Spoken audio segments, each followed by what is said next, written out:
Hi everyone, and welcome back. The peace of God is so important to each and every one of us. The Bible tells us in Romans 5 that when we're justified by faith, we have peace with God. So that's the relationship that we have. No more condemnation, no more fear, no more concern about our lives in the future. We have peace with God. It's more than just a feeling. It's more than just an emotion, but it's actually a place, if I can say, of permanence, something in which we need to stand and to dwell. The peace of God. It's so important in the world in which we live, a world that's filled with famine, war, terrible earthquakes, pestilence, suffering, all the immorality, all the evil that is around us. We need to dwell in the peace of God. Paul says in Philippians chapter 4, verse 6 and 7, "Be anxious for nothing, but in everything with prayer and supplication, with thanksgiving, let your requests be made known unto God, and the peace of God, which surpasseth all understanding, will guard your hearts and minds through Christ Jesus." So there's a few things in this wonderful verse. The first is that the peace of God will guard us.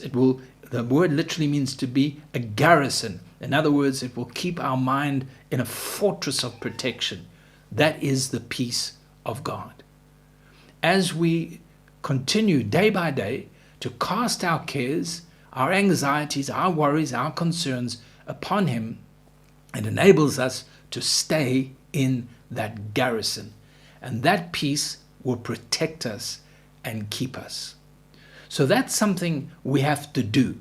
But there's an aspect which I want to focus on, and it's simply this. The peace of God should not be a place of arrival for us, but it should be a place of departure. As I keep myself in perfect peace, it enables me to make the right decisions. It enables me to walk in pure, godly discernment. It enables me to keep relationships in the right way. It enables me to keep my heart pure. It enables me to serve God effectively. It enables me to take my place in the church and do what God has called me to do.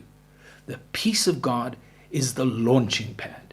As I garrison myself and protect myself in the peace of God, from here, I'm able to face any situation, any person, whatever comes my way, with an attitude that will enable me to walk in absolute and complete victory. We need the peace of God. May the Lord help us.